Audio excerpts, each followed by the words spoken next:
Nossa rodada de conversas, entrevistas, a gente recebe ele chegando na nossa programação. Vandique Silveira, economista, comentarista também de economia e política. Seja bem-vindo, Vandique. Bom dia, Paula. Bom dia, Maurílio. Bom dia, Felipe. Bom dia a todos que estão aqui. Um prazer, mais uma vez, aqui no VMC News.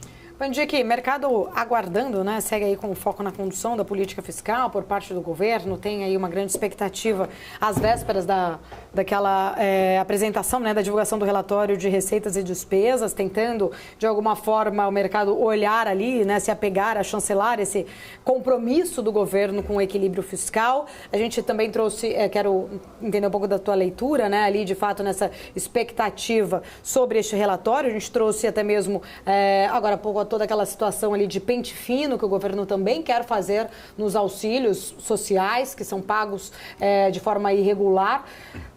De fato, esse pente fino tem ali talvez aquela discussão de ter um contingenciamento de 10 bi, tem a possibilidade de reverter 10 bi também em auxílios que estão sendo pagos de forma irregular. São suficientes para trazer a tranquilidade que o mercado financeiro está buscando, né, neste equilíbrio fiscal? Paula. Ou no comprometimento, talvez, do equilíbrio fiscal, né? Paula, tudo isso é uma cortina de fumaça. Isso é uma cortina de fumaça para evitar de falar do que tem que ser dito, que é corte de gasto.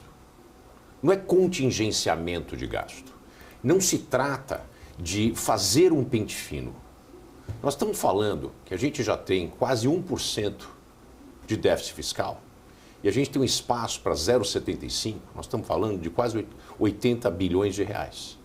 Qualquer número que não chegue próximo a 1% do PIB não é suficiente. Não é crível para o mercado, não é crível para mim.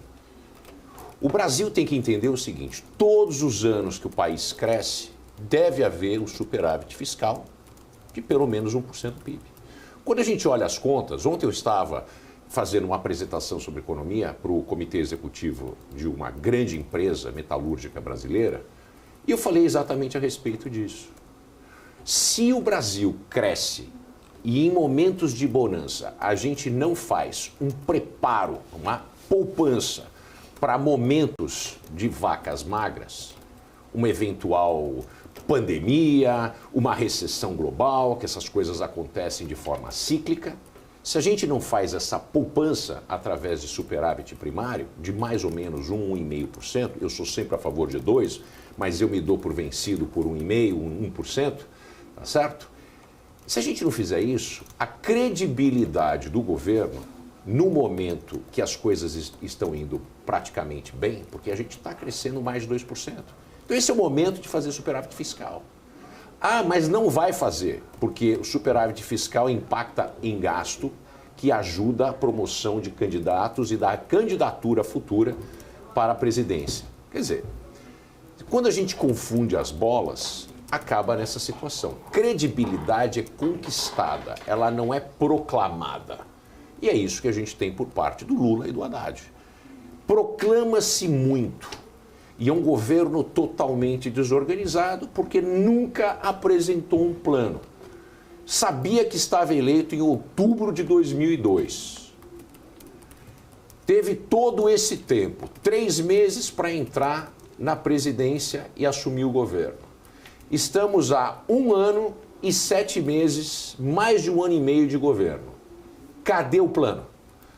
Quando indagado, Lula titubeia, fala um monte de asneiras e quando a gente acha que as coisas estão indo numa calmaria, na direção da calmaria, Lula volta como voltou ontem e diz que meta não precisa ser cumprida. Quer dizer, não tem credibilidade nenhuma. Né? O que pode ser feito, Paula?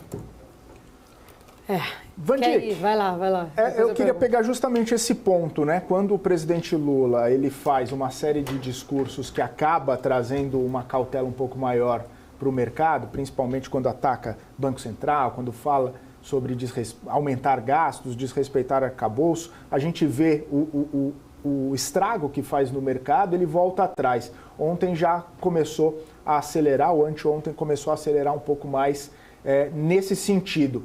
Por mais que Fernando Haddad, Simone Tebet, outros ministros, outras pessoas ligadas ao governo digam que esse compromisso tem que ser forte, que o compromisso fiscal tem que ser prioridade justamente para equilibrar as contas públicas, o presidente dá sinais trocados, ou sinais que ele sempre deu.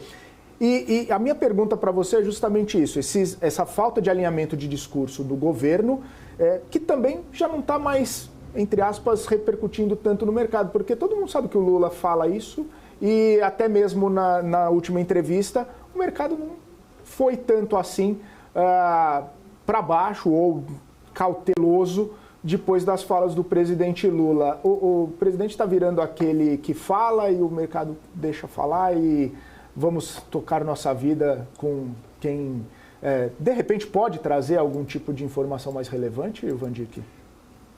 Lula está se transformando naquele tio inconveniente da noite de Natal. Que todo mundo sabe que ele vai beber, vai falar um monte de asneira, vai ofender as pessoas, mas afinal é o tio Zé, né? O tio Zé faz isso. Então, Lula está se transformando nessa figura e cada dia que passa se mostra menos capaz de ser reeleito. No entanto, quem manda é ele. Ele pode demitir Tebet, ele pode demitir o Haddad, por isso que tem que ser escutado o que ele fala. Porque ele é muito suscetível à conversa fiada. Então é só chegar um Zé Dirceu da vida, é só chegar um Alexandre Padilha, é só chegar qualquer um dessa turma que rodeia ele e que diz que o rei não está nu e fala para ele, olha, a eleição está aí, é importante a gente reconstruir a nossa base nos municípios, que é importante para todo mundo, mas principalmente para o PT, se tem um projeto de poder para o país e perdeu essa presença nas raízes, nos grassroots da política brasileira. Então o que acontece?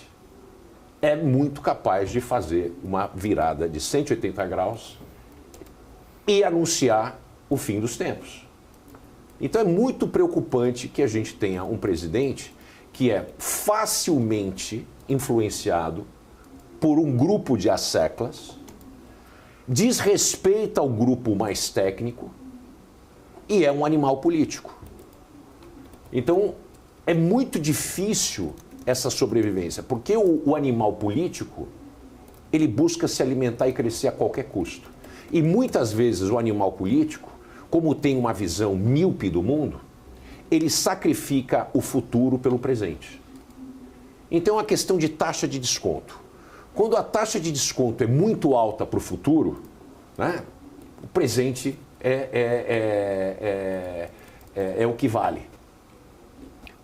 Vandic, você está falando ali um pouco, né, mais dessa experiência animal